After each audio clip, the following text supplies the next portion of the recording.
Hello ladies and gentlemen, welcome to my corner of the internet. My name is Jason and today we're back with some more Distant Worlds Universe. Last time we actually finally got a mutual defense pact going with the Acellus Major Enclave. Now I didn't really explain what that did last time. I realized that after I had ended the episode. I'm like, wait a second. I didn't really explain to them what a mutual defense pact is or how that works, just in case you're not really familiar with the game. So basically, the way a mutual defense pact works is, if I'm recalling correctly, if they are attacked or we are attacked, basically if anyone declares war on either one of us, the other team automatically has war declared on them. So let's say, for instance, the Rhodian Hive declared war on us. The Acellus Major, they would also be, we'll say, basically they would be declaring war on the Acellus Major Enclave as well.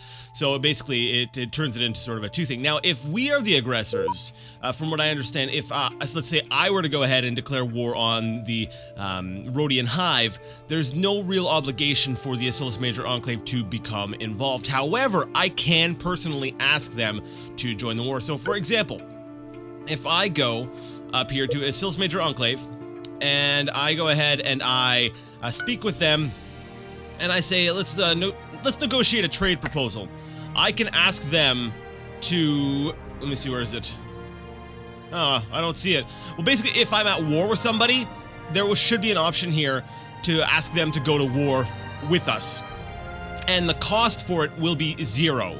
So that way they're, we can basically ask them to go to war with anyone that we're at war with for no cost. So they're kind of obligated to, join us and help us out, and that's kind of nice. Now, it can have there can be problems that can arise from that in the fact that, let's say, they get a little bit too hot-headed and they start, we'll say, attacking other places, and then we can get drawn into wars there if they ask for us. But at this point, we should sort of see this as sort of a we'll say a symbolic, merging of our two empires. At this point here, we want to sort of be playing for the benefit of both of our empires together, which is a lovely sappy sentiment that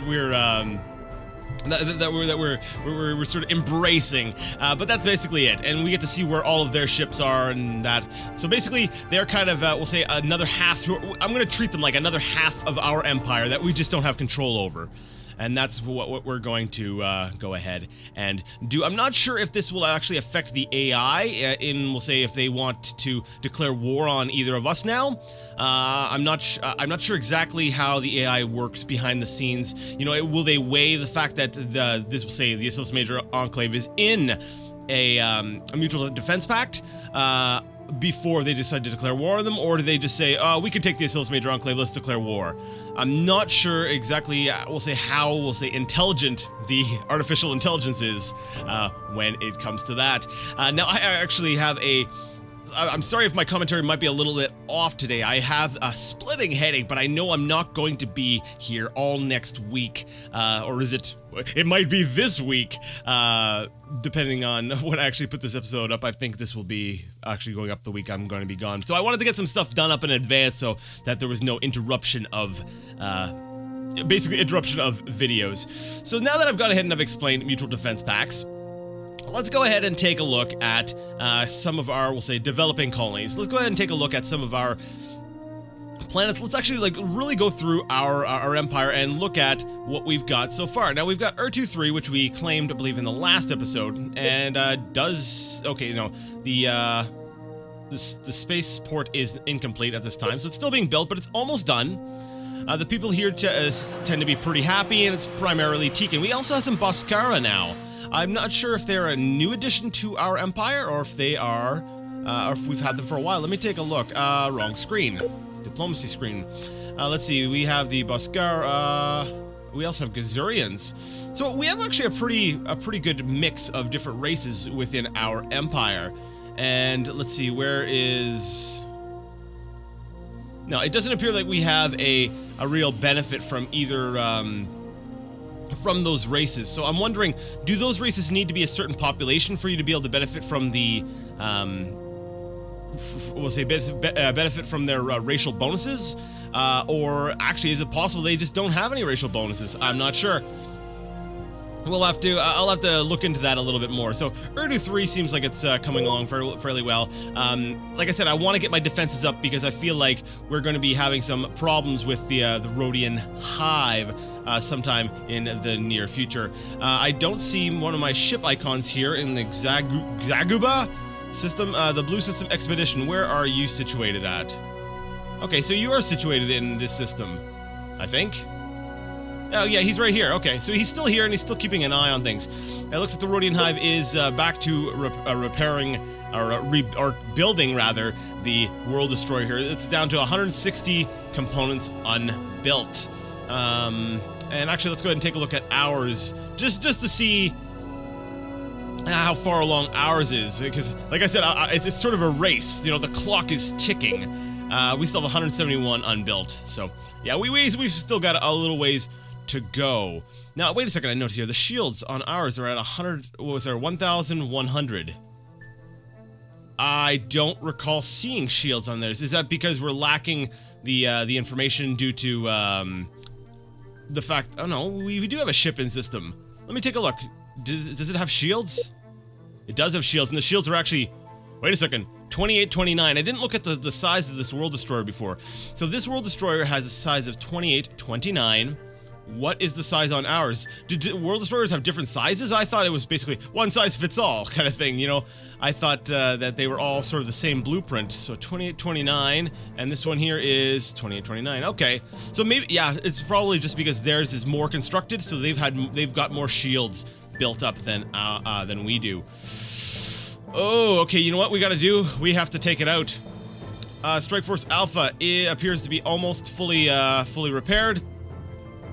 This is going to actually take us a little bit outside of our effective range, and I suspect that's because of these transport ships. We've got to do it. We have to do it. We have to take that out. Okay, so while Strike Force Alpha is continuing, I'm going to look at some of my actually my newer colonies, just so that I can, like I said, make sure that they are at least somewhat secure here. So let's go ahead and Aruvua, which is an ice moon. We do have, we are still training, so we're still recruiting, but we do have a little bit of a small garrison here, as well as a spaceport still being built. I believe by the time that we actually hit that hit the World Destroyer, and let's say get out of there, you know, we should have some defenses built up. So what I'm going to do is we're actually going to speed up time just a little bit. Things are going a little bit too slow for a Let's Play. I actually prefer to play things at a really slow speed. When I'm playing just casually, you know, by myself, I like to keep the speed low and just sort of, you know, just relax, maybe watch something and have this game on, just moving slowly and just slowly guiding my empire. It's like it's a good long-term game. Now, I notice here that are these the Wakaris, I think? No, the Raldan Corporation, my bad. Where do I think Wakaris? Wakaris is down here, right? Yes. Anyways, the Raldan Corporation, it looks like they've expanded up a little bit along this wall. I will say on the right border of the galaxy here, up against Naxilian territory. So they're expanding out. I'm curious. We're still in 5th, and they appear to be, let's say, currently at 7th. Population, we're still doing pretty good. Territory, we are growing. We're still in 6th though, but our economy, ooh, the Teekans have finally surpassed us again. And I believe, weren't they working on a wonder last time? So I'm wondering if they got that wonder. That's quite possible. So we're going to speed things up, and I'm actually going to make sure all of my ships are, we'll say, as many of my ships as possible are retrofitted, and that I've got defenses set up within my territory, because we are going to be ticking off the Rhodian Major Hive. Alright, a deadly outbreak of Dictera virus has struck our colony, Liana Prime 10 in the Liana Prime system, so we've got another deadly plague here on Liana Prime. That is rather unfortunate. Let's see here. While we're here, there's nothing, like I said, there's really nothing we can do. We can see here we have got a steady stream of basically things being retrofitted, like I said I was going to be doing. But Liana Prime 10, we do have a medium spaceport here. So, and it's actually currently retrofitting to a large spaceport, which, like I said, is what we want. Now, a little bit concerning is we do have a lot of these freighters coming in, right? We do have these cargo vessels, these civilian vessels, private sector, and they are landing on Liana Prime 10. Now, wherever they go from here, let's see, that didn't tell me where they were heading. Let me see. Where's that private ship heading? It looks like it is heading over to a mining base. Okay, that's okay. Basically, any ship that goes to that planet now can carry the virus with them, and they can go ahead and spread it to different parts of the galaxy. So we need to be. Well, I guess there's really not a whole lot we can do. It's going to spread. Now, I did do some reading online to try to figure out, is there any way you can deal with diseases? And I haven't found anything confirmed, but some people mention that medical centers, basically the component that you can get, let's go ahead and take a look at that right now on the from the research screen. Down here, medical systems. Apparently, this can be used to help against, we'll say, viruses. So actually, on that note, I'm curious what this wonder does. Let me see. The advanced medic complex. I don't think we're going to be able to get this for a little while, but it's interesting because, like I said, we might learn something. So the finest medical treatment is available at this facility. The population growth is increased for the colony with this wonder. Note that each wonder, okay, blah, blah, blah. So basically, it looks like this just improves the growth rate. There's really nothing that I see that, it just says effectiveness 200. So I don't know what that actually means. I don't know if that has any effect on viruses or, we'll say, plagues, but I've heard some people online mention that it does. So I can't confirm that that is the case, but it does appear that, well, at least some people believe that. So maybe that having, we'll say, improved medical centers can help with plagues. Now, our Troop General Karen Kalosk has acquired a new character trait, Drunk. I'm actually curious as to what that is. Is he one of our Troop Generals who's just sort of sitting around, which I believe we've got a few people just sort of sitting around. Where are you at? Him. He's on Reach. And he's ground defense strength. Great. So basically, because he's drunk, he gets a -5% to all existing skills. That's a bit unfortunate, but he is a ground. He does have, we'll say, a benefit or an advantage with ground defense strength. So it makes sense for me to keep him on, we'll say, on a planet that I want to defend. However, I'm not so sure I want to keep him on Reach anymore because I'm thinking about this. Actually, let's take a look at Reach. Reach is... Where are we at? Reach. Let's go to select colony. Let's go to the colony. And what I do is I actually hit backspace. And what backspace does is it's a quick key to sort of zoom right in on whatever it is you have selected down in the bottom left. So Reach is, I believe, nearly maxed out with population. I believe it's actually still recovering from the previous plague it had and the sinkhole and all that.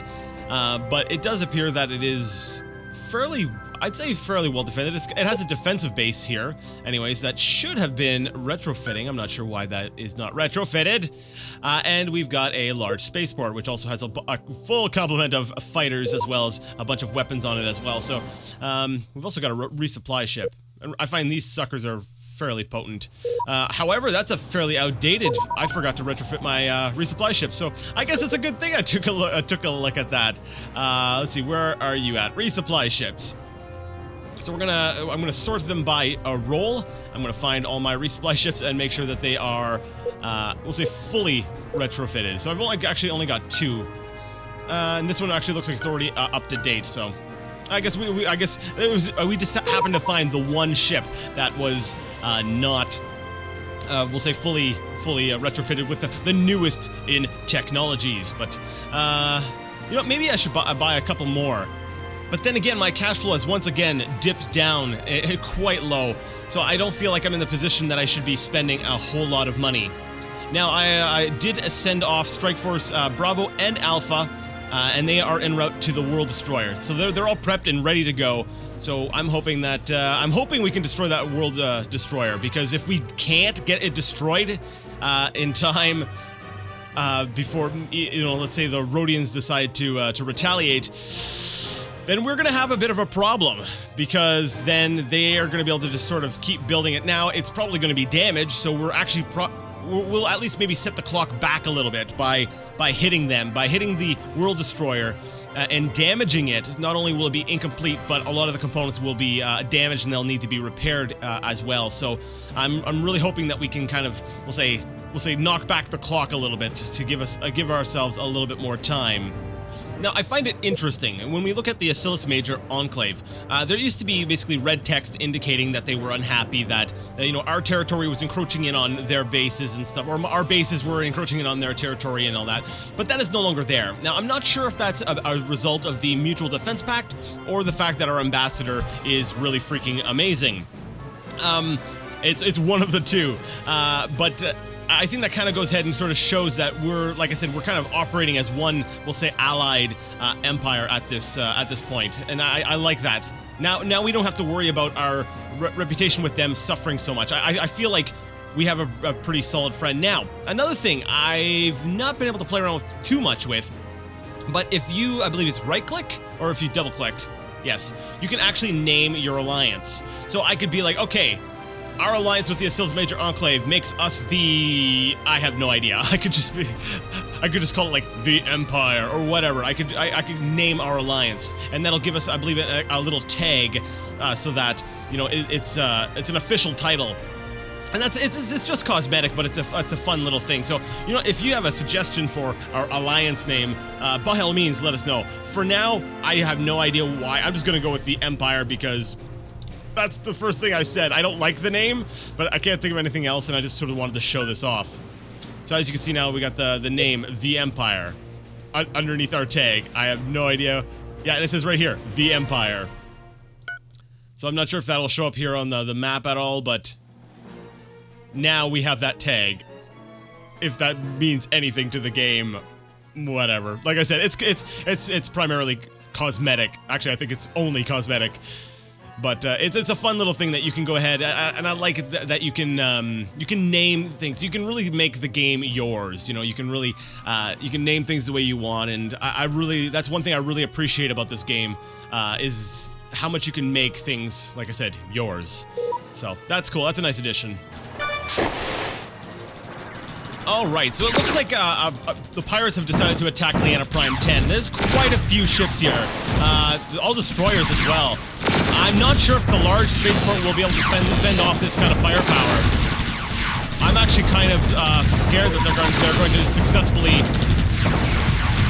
basically take out my spaceport. I think they're going to do it too. That sucks. Wow.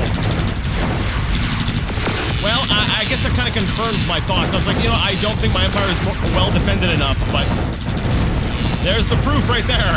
They just took out our large spaceport, the one we worked on so long. I guess defensive bases are a good thing to get. I just hadn't got to it yet. You know, my cash flow is already in the negative. Alright, and it looks like they're raiding the planet. However, they are going to be unsuccessful with their little raid because Leanna Prime 10 does have some decent units garrisoned there. So I believe those are actually, yes, those are my human troops. So those are more than capable of fending off the attack on Leanna Prime 10. I believe I had a defense fleet for Leanna Prime 10. No, I didn't. I had sent them over to Rodian Major. Okay, well, there's another priority for me. I need to get a defensive fleet for Leanna Prime 10. So let's go ahead and actually do that right now. Now, it's probably best that I don't go up to the build screen, because then it's going to go ahead and queue up ships all over the Empire. What I'm going to do is I'm going to go to Rodian Major 1. And actually, yeah, they could be the next target. I do have some ships here. It does have a defensive fleet, so there's a good chance that they'll be able to respond if I'm attacked. But we're going to go ahead and build maybe a cruiser, 2 destroyers, and a frigate. And what I'm going to do is I'm going to go ahead and wherever those ships should be. Where are they at? Oh, they're not at the bottom. Let's see, fleet. There we go. So basically the orange indicates that they are not built yet. I'm going to go ahead and take those ships that have been queued up, and I'm going to set them to a new fleet, and I'm going to, they're currently called the 12th Fleet, and we're going to get them to be the, defensive fleet. I've used the word fleet way too many times, for Leanna Prime 10. So that way there, at least Leanna Prime has a small fleet, defending it. So we're going to head set home colony. And, yeah, we're good. We're going to set them to defense and that system. So as soon as they're done being constructed here, they'll be able to head on over there and defend the planet while we go ahead and rebuild our large spaceport once again. And it looks like we've got another attack from pirates on planet Ur-2-3, and I don't think we've got a defensive fleet in position for them either. Crap!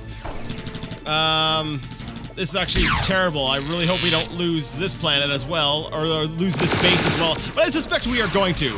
I'm really hoping, though, that the fighters and we'll say the civilian ships can distract them long enough that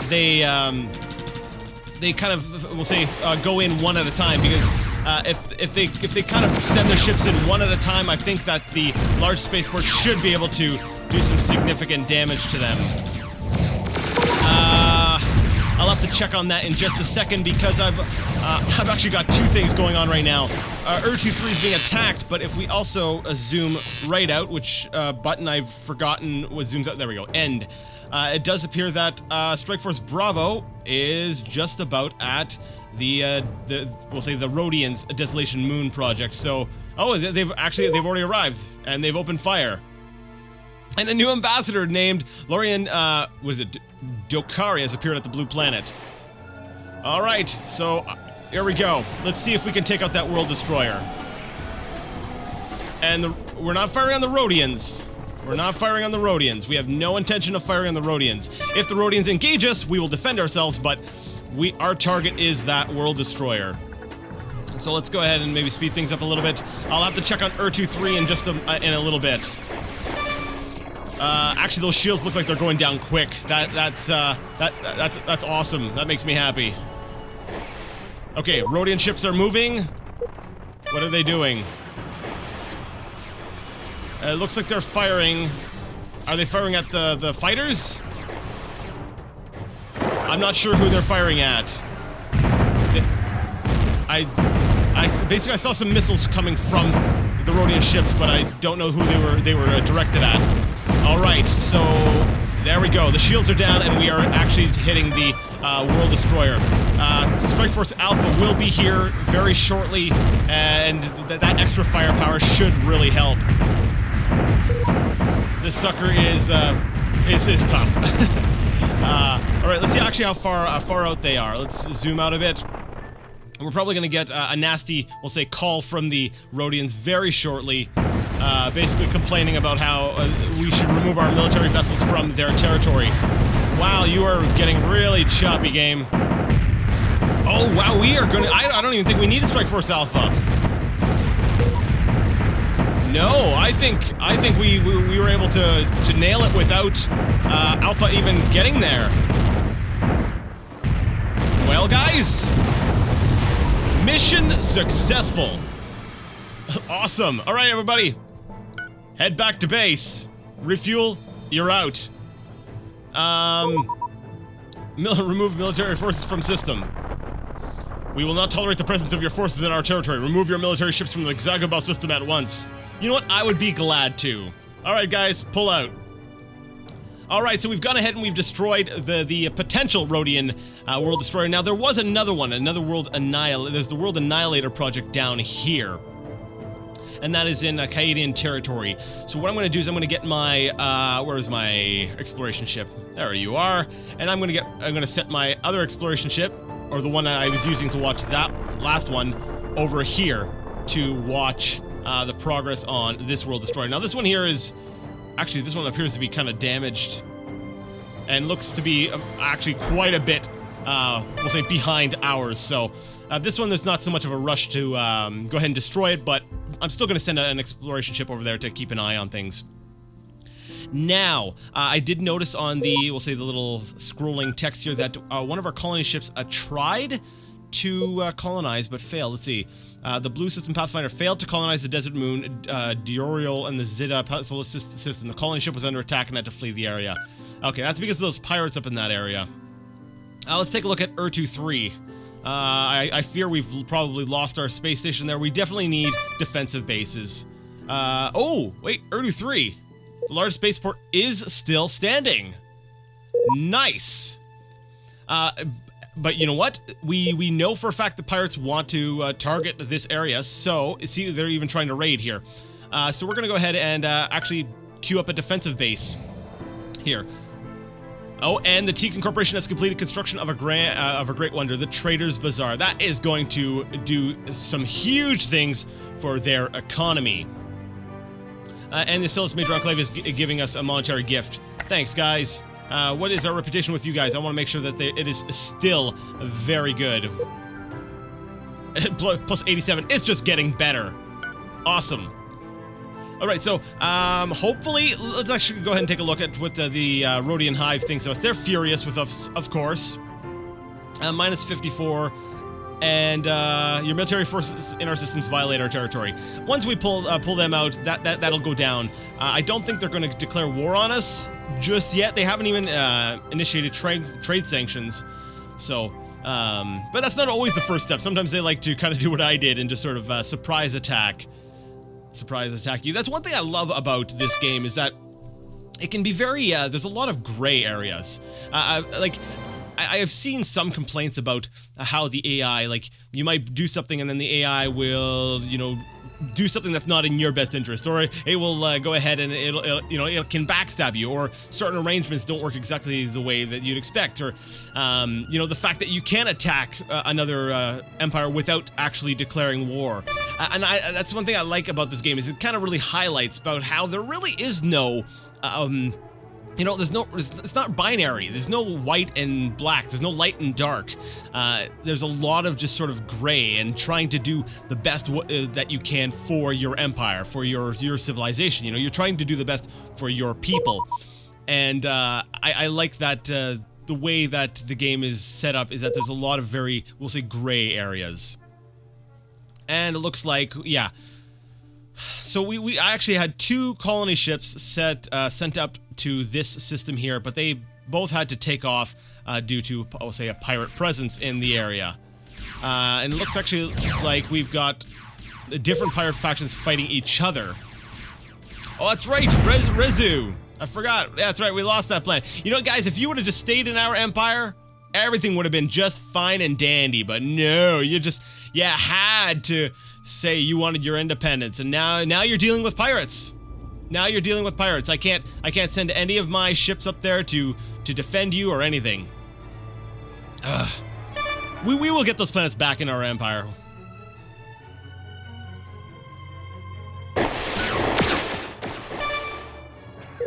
So I was right. Okay, there's an independent colony discovered, Dayu 4 in the Dayu system. You know, I'm not interested. But I was right, I knew the pirates. I'm like, after they hit Leona Prime 10, I'm like, they're gonna try to get Rhodian Major 1. And sure enough, here they are. Unluckily for them, I did have a defensive fleet in the area. Actually, I believe that's the defensive fleet. Yes, the 10th fleet. So in addition to having our large spaceport, we've also got, you know, a defensive fleet there, and that's going to be plenty enough to deal with the pirate threat in this system. Okay, you know what, maybe I should not have disregarded the Dayu system. I suspected that it would be, you know, the diet would be there or something, but it appears that it's actually an unclaimed territory, so there's actually room for expansion here. If we can deal with the pirates in this system, this would actually make a decent expansion for our empire. Let me see though, is it 2 sectors away from our nearest colony? Yeah, I don't think we can get out that far, because we still have that limit. We can only colonize a planet or something that is, we'll say, within 2 sectors of our nearest colony. So we would actually need to probably invade something in the Naxilian territory to be able to expand out there. I suspect that the Naxilians will probably end up getting that territory, which I really don't like, because as it is, I can see that they're really expanding out, and I'm starting to feel like we're kind of cramped in our little area here. Luckily, I can add now. I can add the green to our, we'll say, sort of friendly territory, because we can also mine in these territories too, right? Actually, that's something I didn't really take a look at. Because we have mining rights in their territory, and we have that mutual defense pact, I can go ahead and build mining bases in their territory. So let's go ahead and take a look at the expansion planner screen, so that let's go ahead and take a look at what, if there's anything, we'll say, new that I really want to try to grab. Let's see here. I'm not seeing a whole lot of, we'll say, rarer resources. A lot of standard resources like steel and gold and all that. Like this wouldn't be a bad planet to go ahead and to put a mining base, but I think that actually might be kind of on my territory anyways. I'll take a look around here and maybe queue up a few different mining stations. All right, actually a little earlier we got a notification that we had a new ambassador, and I completely neglected to take a look at what he could do. Now it currently says that he has the traits. This is character untested, so we don't really know what traits he has, but we know that he has espionage as a skill. And if I recall correctly, the way this works is if we send him to a particular empire, any espionage attempts against that empire basically get a bonus. They get an advantage from having that ambassador there. So I'm kind of wishing I had him around, you know, before Snake died, and that would have been kind of nice to, and kind of nice to have him there as sort of that extra insurance of things working. So what I'm going to do, I'm not sure if he can really do anything diplomatically, though. If he can really help, we'll say, relations at all, because he appears to be primarily about espionage. You know, our other ambassadors at least have some diplomacy bonuses to them, but he doesn't. So I'm wondering if we send him to a particular, we'll say, a particular empire, is it really going to serve any sort of real bonus to us? But, you know, I could be wrong about espionage. It might actually provide us information without an intelligence agent. So what I'm going to do, we're going to actually send him over to where are you at? The Steda. I believe that's the Pentalumen Prime. I think that's what they're called. The Sakurans. And I want to see if they can do anything with our relationship with them. The Sakurans, let's double check. Yes. So the Pentalumen Prime Utopia. And our relationship with them is currently at 20. I want to see if that goes up at all once he arrives over there. Because I feel like that's another... actually, we probably could make friends with a different emperor. But I feel like they're kind of a safe bet. They're far away enough that, you know, we're not going to be touching borders with them. I can use a weaker ambassador to really work on a relationship with them. And I'm kind of scared to pull our ambassador from the Asilis Major Enclave, because I'm wondering, is that the reason why things are going so smoothly between us? I'm pretty sure it is. So if I pulled him away from the Akuros, would that kind of damage our alliance? I'm not sure. So for now, we are going to experiment a bit. Alright, I noticed that one of our construction ships decided to come over here to the World Destroyer that the Canadians are working on, and it's kind of just sort of waiting in queue for its turn to repair the World Annihilator. I figured, why do that when there's all these other ships, especially like this cruiser here that could be repaired? So I decided to go ahead and assign the Lost Shroud the mission of, we'll say, repairing that cruiser. So I figured, they can work on the World Destroyer, I'm going to destroy that anyways, and he can go ahead and repair that cruiser. Alright, unfortunately I am out of time for this particular episode, so we're gonna wrap things up here.